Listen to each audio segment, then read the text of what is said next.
Was it overwhelming? Definitely. I'm not going to lie. It was very overwhelming to finish 4 years with two majors and to try to pursue a dance career upon graduation. But I do feel that dancers have that resilience and they do have that curiosity. And we've always been taught, if there's a will, there's a way. And I did have a will and I had to make a way. I'm Caitlin, a former professional ballerina turned dance educator and career mentor, and this is the Brainy Ballerina podcast. I am here for the aspiring professional ballerina who wants to learn what it really takes to build a smart and sustainable career in the dance industry. I'm peeling back the curtain of the professional dance world with open and honest conversations about the realities of becoming a professional dancer. Come along to gain the knowledge and inspiration you need to succeed in a dance career on your terms. Hello and welcome to the Brainy Ballerina podcast. I'm your host, Caitlin Sloan, and I am joined today by Sharon Kung. Sharon is a professional dancer, choreographer, educator, and creative entrepreneur, redefining what it means to build a life in dance. After years of performing and collaborating on projects in Chicago, San Francisco, Europe, and Asia, she founded Ballet Trauma Club, a movement and lifestyle brand blending artistry and entrepreneurship to transform the unspoken realities of dancers into connection, humor, and community. And I am a Ballet Trauma Club super fan. I love everything that you're doing with this, Sharon, and I can't wait to talk about that a little bit more today. But first, I want to start from the beginning of your dance journey and hear, why did you take your very first dance class? Well, I actually started taking my very first class at the age of 4. And it was when my mom enrolled me into a summer intensive in our area. And I remember I really did not like that experience. I was complaining about it. I was saying how the teacher was really mean and she made us go into the splits and then I quit. And I picked it up again when I was 7 because all my friends were taking up ballet, and then it's stuck with me ever since. That is pretty intense for 4 years old. Yes, but I understand the reason why too. It's because ballet requires a lot of resilience, and it's almost like an icebreaker to see who is ready to take on that challenge and who is not. Yeah. So when you went back at 7, did you feel that time where you like, okay, this is fun, I really like this now? Well, there was also an ultimatum that my mom gave me. She said that if you quit this time, you're never going back. So I understood that she was being very serious about this, but it was also a lesson in knowing that if you start something, you need to go with it all the way through. So when I came back to it, I really enjoyed it. I found something new about it. There was a lot of storytelling, expression, creativity, and just moving with the body gave me a sense of autonomy that I felt like I never had, even when I was 7. But obviously when we were 7, we didn't think that way. But now looking back, I did feel it gave me a lot of autonomy and control. Mm-hmm. What was your training like growing up? Well, I started at a ballet school, Gina Wong School of Ballet in Hong Kong. And we took Royal Academy of Dance exams. So every year we would go into a new level if we passed the exams. And so my training was very structured and I didn't have much exposure to other genres of dance. And so by the time I was about 12, 13, we had a summer intensive at the ballet school. And by then I was old enough to attend it. And that's when I was exposed to modern and jazz. But even then it was still very limited in terms of the selection and the variety. I moved back to the United States when I was 15, more specifically the Bay Area, California. And that's when I was introduced to ballet competitions. And that in itself to me, it was very intense because in my mind, I never really quite put together competing, having a rubric, comparing, as my dad would say, apples to oranges, meaning that, there are two completely different types of people, different types of training, but having to be together in a scenario where you had to pick a winner, you had to be compared in some sort of way. So I was introduced to competitions, and that's when I was introduced to summer intensives. And that's when I was introduced to the different types of training, the different types of classical ballet training that everyone came from. So I did a little more research and then attended summer intensives. And more specifically, it came to me at Juilliard that, wow, there's something that's called contemporary. And back then, the definition of contemporary is very different from what it is now. And it was more along the lines of Killian and Forsyth. So I wouldn't say it's old school, but it's more of the classical understanding of the vocabulary and the repertory of Killian and Forsyth.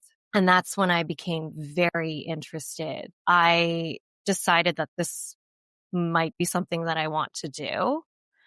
And so back then I was about 17, 18 and realized that, I'm really not ready for a career. And so I decided that college would be the best place for me to go. And that took me to UC Irvine, where I double majored in dance performance and economics. Do you feel like your experience in college really prepared you for your pro career? Did you come out of there feeling ready? Yes and no. Yes and no. I think I will never be ready. Even now speaking to you, I don't think I'll ever be ready, but I did feel that attending more specifically UC Irvine, it did prepare me the best that they could. So in the program, I received both a dance education and also a liberal arts education. And so in dance, we were enrolled in ballet, obviously. So ballet and modern, and then we could add an elective. So it could be jazz, it could be cultural dancing, it could be tap. So that in itself, the foundation, the technique, we were covered. And we were also given many opportunities to perform. And we would go through the audition process like you would for a company, for a role. And we would work with either the faculty, students, because there were also student-led choreographic shows, or guest artists. So that in itself, I felt artistically, they did prepare us. They did create an environment where it did mimic a professional dance company and how it worked. And then alongside that, during my senior year, I was working with a mentor. So we would decide which companies we were auditioning for, gather all the resumes, gather the headshots. And back then, we didn't really have social media or YouTube. So we had to put together the reel, like edit it and then send it over as a hard copy or as a digital copy as a file. Alongside that, I did feel I had a leg up because I was also an econ major. So I learned a lot about the economy, how funding works, how money works, and all the realistic sides of running a business. However, I do feel that I don't have the answers to this, but I do feel that there is a bit of a gap when it comes to the recruitment process. So colleges are now a viable option for a lot of dancers in terms of the next step of their dance career if they are not ready to pursue a professional one just yet with a company. But I'm looking at the numbers and seeing how many dancers are attending, how many dancers graduate, but at the same time, how many dancers are actually signed on with companies or do pursue a professional route. Because a lot of times dancers who don't end up pursuing a professional career is not because they actively decided to upon graduation, but it's because they have been rejected so many times, not because they're not talented, not because they're not capable, but because of how the funding is working at the moment. I don't feel that there are enough jobs for the number of dancers that are coming out of colleges. And I do feel that a college education is a good investment. In fact, I do feel it is a wonderful investment because not only are you going to school to learn about the world, but you're also developing skills before going out into society as an adult, as a contributing asset to society. But at the same time, the investment needs to make sense. So there needs to be a return on investment especially if you are going in as a dance major. And so, I mean, I don't have, like I said, I don't have the answers.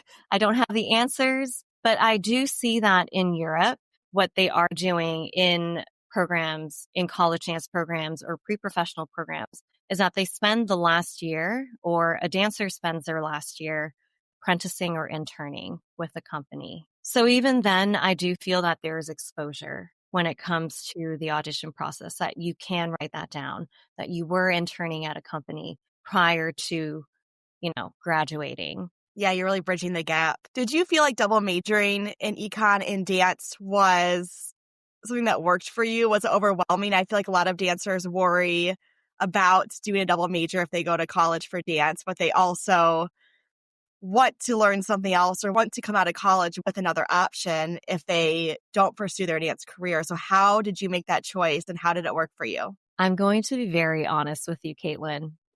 I did not have a choice. I did not have a choice. I grew up in a fairly traditional Asian family, and dance was seen, and I feel is still seen, as a recreational activity. And again, the ultimatum was, if I go to college and decide to pursue dance, I would have to double major in something else. So for me, it was more about process of elimination. I knew for a fact that, I'm not a science major. I'm not an anthro major. And I knew that econ would be the most cost-effective investment for my parents if I were to double. And was it overwhelming? Definitely. I'm not going to lie. It was very overwhelming to finish 4 years with 2 majors and to try to pursue a dance career upon graduation. But I do feel that dancers have that resilience and they do have that curiosity. And we've always been taught, if there's a will, there's a way. And I did have a will and I had to make a way. When you were doing econ, did that start to make your wheels turn about potentially having a business or being an entrepreneur someday? Were you already thinking about that? Or was that, like you said, simply to fill that requirement? I had no intentions of pursuing business, no intentions of being an entrepreneur. All I wanted to do was dance and to just make my family happy. Make my family happy and come out with 2 degrees. What was your transition like into a professional career? What was your first job out of college? My first job was apprenticing with Thodos Dance Chicago, and it was a contemporary dance company. So I went backwards. So I pursued the contemporary first before going back to ballet, and the transition was a learning curve. So firstly, I'm from the Bay Area and I also grew up in Hong Kong. So transitioning and moving to Chicago was a shock to me. I know for most of your viewers, they're going to think, wow, this Cali girl. Well, I've never experienced snow for a long period of time. So having my body adjust to a different climate, to a different temperature, that in itself was a shock because, as you know, our bodies are our instruments. So relearning how to warm up, relearning how to cool down and take care of it. But then also that sense of excitement, right?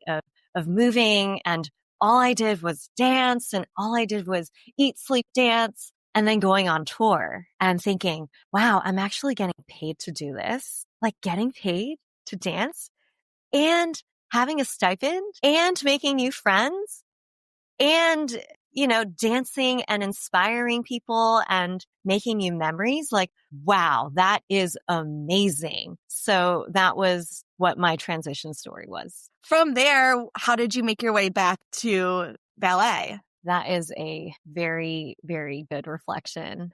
So I was missing a lot of ballet because I felt very strongly compelled that it still resonated with me. Everything, we did a lot of contemporary work. We did a little bit of musical theater, and I felt like I was being pulled away from what my calling was. And so then I decided to take point classes again at the Joffrey Ballet School at their open program. And I wanted to see if this was really the route that I wanted to take. So in the evenings after dancing for 6 hours, I would go take point classes there and just to answer the question of whether or not. And so I got injured while I was dancing for Thodos. And that was the first time I really questioned, if I had only 5 years left dancing, what do I want to do? Do I still want to be dancing here? Or do I want to dance for or try my shot, right? To try my chances dancing for a ballet company. And so I decided to take that risk and to give up my contract and to make my way back to classical ballet. And what was your next contract in ballet? What did you end up doing? I did not end up getting a ballet contract afterwards. It took a few years, actually. So I freelanced in Europe. So I decided also I really wanted to dance in Europe. I wanted to experience Europe. So I took a bit of time off and I temporarily moved to Europe and decided to freelance and to audition for companies. And I was not successful. I'm going to be very transparent with you, Caitlin. I've dealt with so many audition rejections, even for ballet companies, but I still wanted to pursue the ballet route. So that was definitely my will to do that. And so I did a little bit of freelance work, did my auditions in Europe, and then decided to move back to the Bay Area. And then that's when I started to really root myself and reach out and really make the classical ballet contracts happen. When you say make it happen, what do you mean? How did you do that? Well, I have a network here in the Bay Area, so I knew enough people I still had to audition. I'm not saying, I'd talked my way through. I still showed up and auditioned. So I auditioned and I started dancing with Menlo Ballet, which is a smaller ballet company in the Bay Area. And that's how it all started. I started dancing with Menlo Ballet and then moved on to Dance Theater San Francisco. And then eventually with Oakland Ballet Company. Let's quickly pause this episode so I can share with you one of my favorite snacks that I have been loving lately. As a busy dancer, educator, and mom, I am always looking for a snack that I can throw into my dance bag that will be quick, convenient, and provide lasting energy. That's why I was so excited to find Aloha protein bars. Aloha bars give me everything I need. With 14 grams of plant-based protein and 10 grams of fiber, I can count on this snack to keep me going.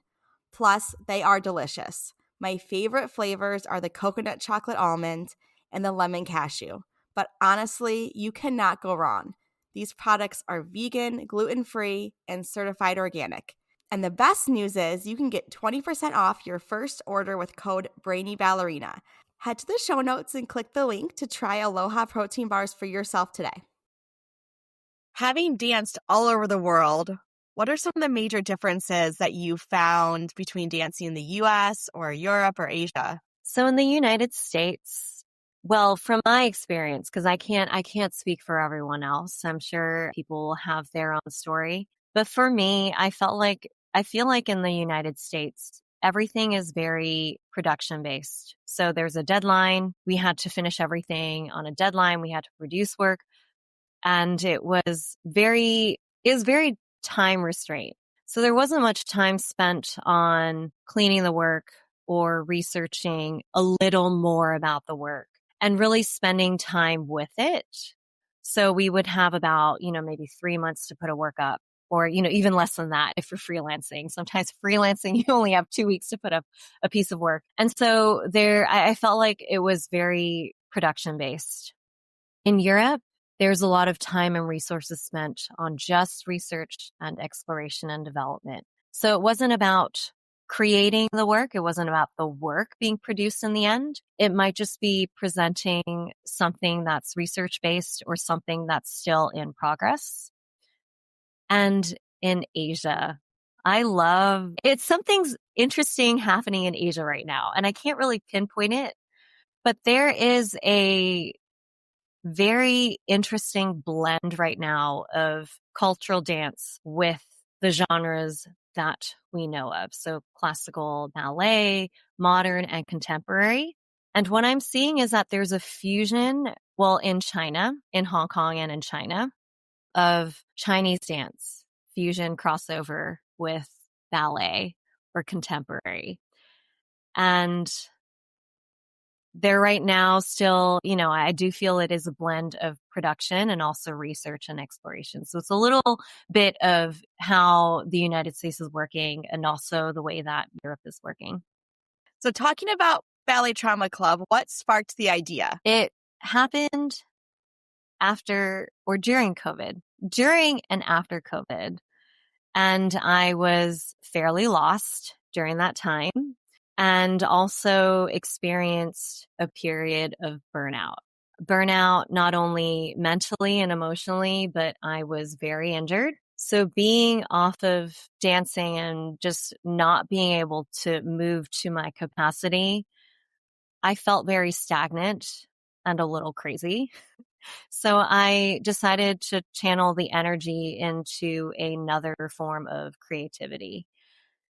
And my students would always laugh at me or laugh with me with my words of wisdom. And so I would always say full out with feelings, right? That was like my thing. I'd be like, let's do it again, full out with feelings. And so, they would always remind me while I was off dancing, of all these sayings. And so I was thinking, why don't we make this into a design? Why don't we sit and create this as a design? First of all, to take my mind off of my injury, but also second of all, just to develop a different skill in channeling my creativity. And so I was just thinking with a friend at a competition, I was like, what if we put this on a shirt? What if we make this into merch? And so the ideas just kept bouncing. And so I did my research and wanted to see what there was in the market at the moment. And what I found was that a lot of things were very pink, polished, and pristine. And there also wasn't much of a backstory to it. And everything that I create has a story element to it. And so I was like, what if we created something with a little bit of backstory, that got people talking? Because with how isolated, at least I felt very isolated with how things are very isolated nowadays with, on social media and technology and the progression towards AI. I wanted something that brings a community together because I'm pretty sure I'm not the only person that's feeling very lost right now and not having a channel to talk about it, not in a way that polarizes because, the only time we start talking about things is when we get very angry. And I don't want that. I wanted to create something that was a safe space for people to kind of laugh about it, while talking and not masking our trauma, but, to just talk about it. Things don't have to blow up in order for us to talk about it. Mm-hmm. So that's how Ballet Trauma Club came about. Did you have any specific experiences in your career that really informed the voice behind Ballet Trauma Club? Yes. There's a lot to unpack here. Well, first of all, we need to go back to the training. Ballet is very perfect. So at a very young age, a lot of us were groomed to be very submissive. We're getting very deep here, Caitlin. No, good. Where we were, everything had to be perfect. We had to come out of a mold. We had to mold and bend over and be liked, essentially, in order to be hired. And on top of that, coming from an Asian family, there were a lot of cultural practices and family practices and cultural expectations to be perfect, to be aligned, just to be obedient and to suppress our feelings to get through. So that in itself, alongside with ballet, it was very hard for me to talk about things. And it came a breaking point when I experienced my burnout and my body literally burnt out that I really took the time to unpack a lot of things. to unpack a lot of things. And looking back, it was important for me to acknowledge that I was grooming myself technically and emotionally, improving myself also to be cast and to hopefully be considered for a contract. And so that in itself reminded me also that this is a voice that I did not have the permission to have growing up. And I do feel it is important in 2025 moving forward that we are more authentic in the way that we present the industry, the process, but also in the process, but also in the future when we do have to offer advice for the process. What are some of the conversations that you hope to start about the realities of being a dancer with your company? Well, first of all, we have to remind everyone that dancers are always dancers. Dancers will always be dancers, regardless of how your career shifts or how your body changes. We will always show up as dancers in this world. And it will show up in ways where we delegate, where we lead, and where we inspire. And also, dancers need to be compensated properly. I do feel that this has always been the topic, but I am going to double down on it, especially with an econ major, that dancers operate like elite athletes without the economic system that protects and compensates like one. So dancers train like athletes. We get injured like athletes. The time and the effort we put in are like athletes, but because we are not seen as profitable, that we are not being compensated properly. And what I mean by seen as athletes is that athletes have corporate sponsorships. They have publicly valued franchises, and they are also billion-dollar valuations. So because dance is considered an art form and we do not have those resources, or we are not seen as that light, that we are then categorized as not being as valuable, when in fact we are just as valuable or even more valuable because of what we bring to culture and to society. So as an econ major, say you're a consultant for the ballet world, what would be the first steps you would do? Like, what do you see that we're not doing in the ballet world that is holding us back from being able to be seen as valuable as sports teams or other kind of athletes? Well, we're going to talk about the mental and then we're going to talk about the technical, because I do feel that those two things are very different. So first of all, we need to start spreading awareness that the arts is a valuable subject in education. So understanding art is understanding the history, understanding the lineage, and understanding the community that brings us together. So not having these conversations and only seeing the future, seeing the progression, seeing how technology brings us forward isn't a recognition of how far we've come. And we do need to spread that awareness that without arts, without history, without all these beautiful things that people have made to inspire us to create new things, we can't move forward as a society. So the awareness and also the recognition, first of all, is the first step. And then second of all, understanding that art is not just a recreational activity. So having that awareness and having that recognition, it's not just a recreational activity. I do feel is the next step that it is a viable career, but also having the technicality, right? Having the technicality of being paid properly. So that opens up the second step, right? The second step of how we can build the infrastructure. I do feel it is a very hard conversation, particularly in the United States, when the preference of capitalism, the preference for capitalism is whatever makes money. I don't have the answers to this. I only have ideas at this point. So throwing around the idea of creating a platform of not just donations, of not just nonprofits. So creating something that is for profit and specifically saying it is for profit, I do think is an idea to start thinking about, to see what the professional sports world is doing and mimicking what they're doing, and then finding ways to make that happen. So if they are privately owned, we can explore the ideas of having it be privately owned. If they are receiving corporate sponsorships, then we need to see how they're receiving corporate sponsorships. So I do believe that the corporate world is already doing this. And I think that the dance world should start pivoting and considering, not necessarily implementing or adopting, but I think consideration is an idea for the next thing. Yeah, that's interesting to think about ballet companies having like an owner, like a sports team, and how that might affect what they want to put on stage and what they want to do, and like how much ownership you're giving away to your art. And I get how that's really complicated, but I do think even as nonprofits, we can still operate for a business.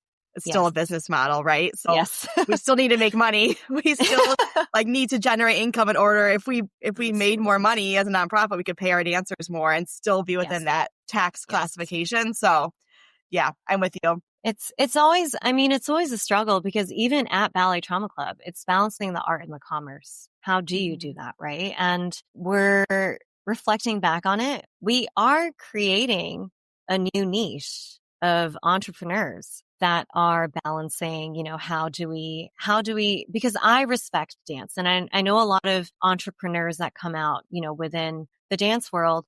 We all do it because we love the industry so much that we want to do something to change the way that it's operating. So I do feel that we are creating a niche, but the hard part, and I feel like the part that a lot of us tend to question, is how we balance it. How do we make it for profit, but still keep the voice, still keep it authentic, and not let someone hijack it? Because a lot of times, in order for the work to be put on stage, it will either be a nonprofit that's being funded, or it's for profit.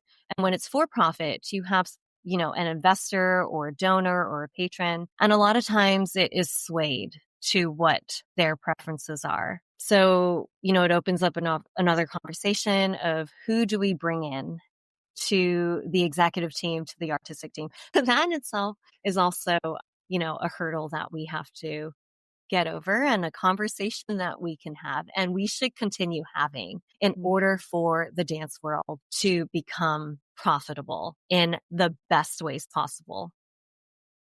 If you're a dancer who's feeling lost, overwhelmed, or even just unsure about your next career step, I am here for you. As a former professional ballet dancer turned dance career mentor, I help dancers get clear on what they really want out of their careers and build a real, actionable strategy to get them there. Whether you need help setting goals, planning for auditions, navigating mindset blocks, or just having someone in your corner who gets what you're going through and can hold you accountable, mentorship can make all the difference.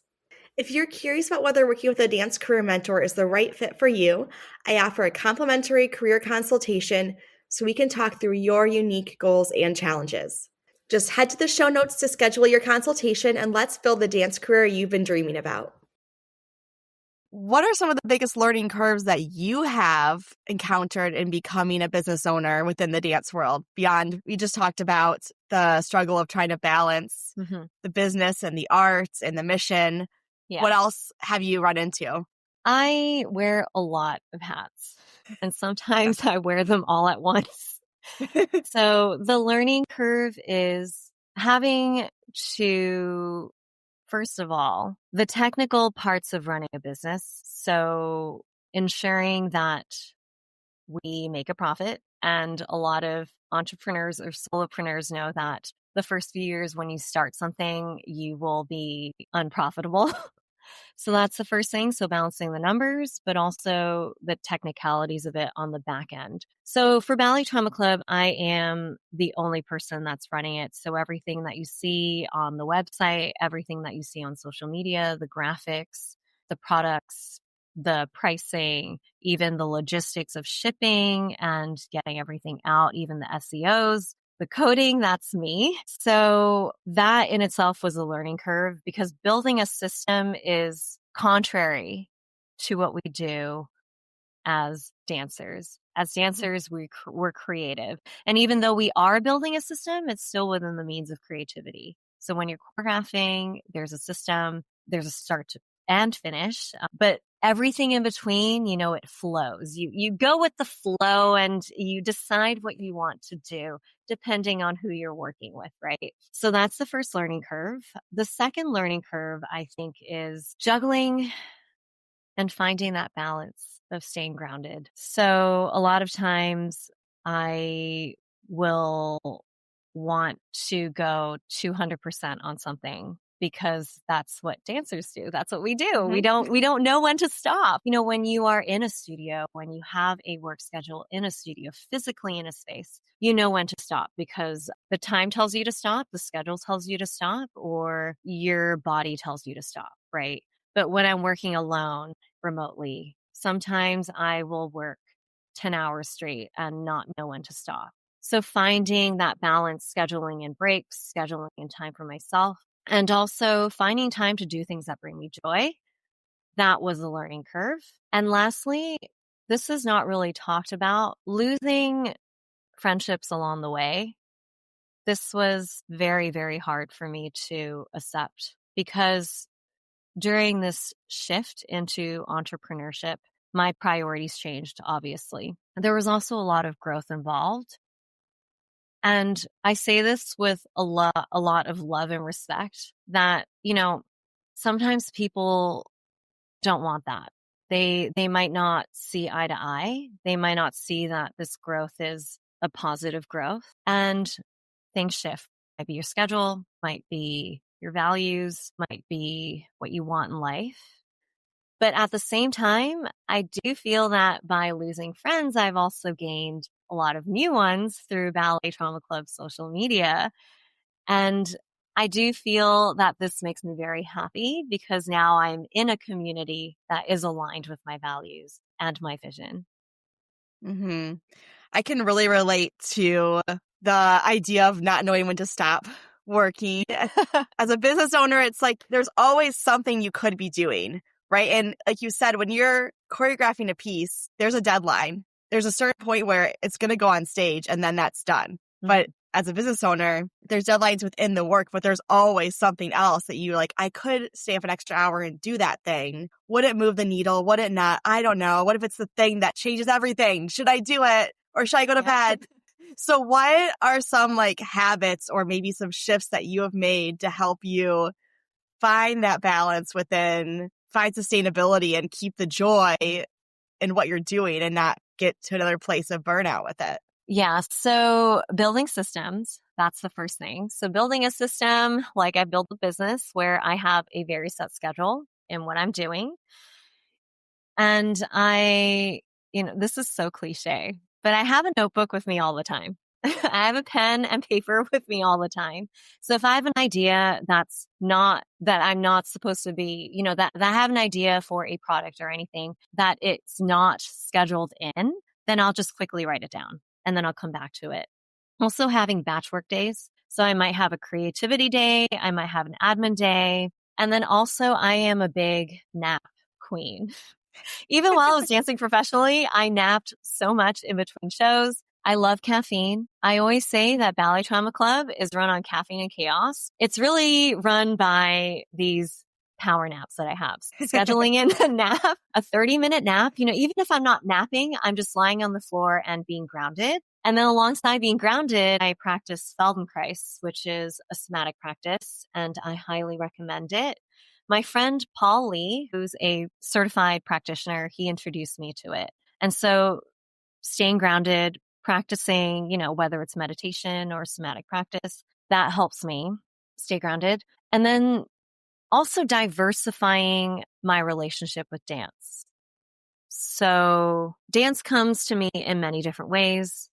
It can come to me in physically being in the studio, rehearsing, choreographing, teaching, or even remotely through Ballet Trauma Club. And I am actually even more in love with dance now because I am diversifying it and not burning myself out just doing one thing. And lastly, accepting that my career is evolving and being okay with it. I do feel this was also a learning curve, that this is the next chapter of my life, and not being sad or disappointed about it because it has evolved. And evolution in everyone's career is a beautiful thing. Just like aging, we need to start talking about it, that it's not the death sentence of anything. That dance will continue to live through you and it will evolve. And it's never too late to start over again. Okay, if you had to give aspiring professional dancers one piece of advice, what would you tell them? Oh, this is a hard one. I'm sure everyone's talked about this, but I will double down and say it again.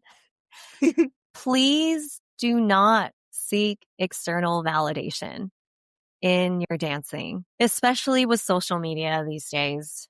It becomes a fine line of praising, idolizing someone for, someone who you don't know personally for what they do. Put in the work, show up, be coachable, be a pleasant person to work with, and know that not everything you see on social media is real.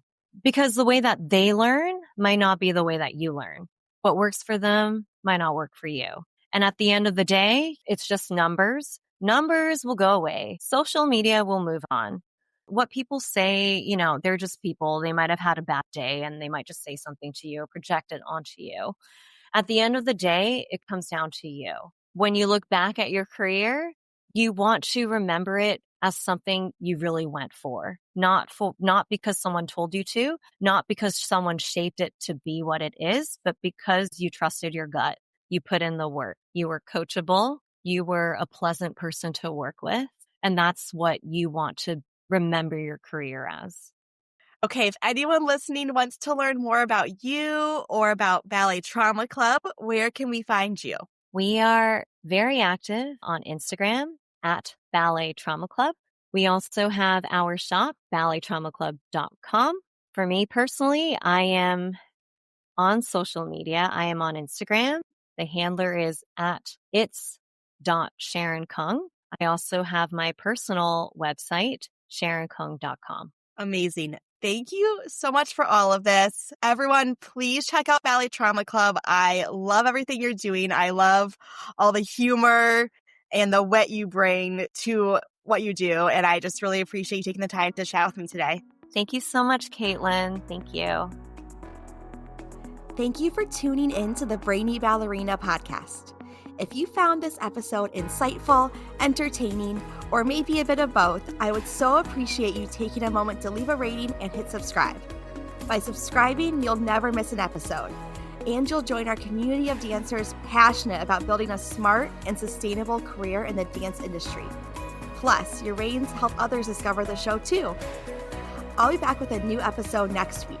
In the meantime, be sure to follow along on Instagram at The Brainy Ballerina for your daily dose of dance career guidance.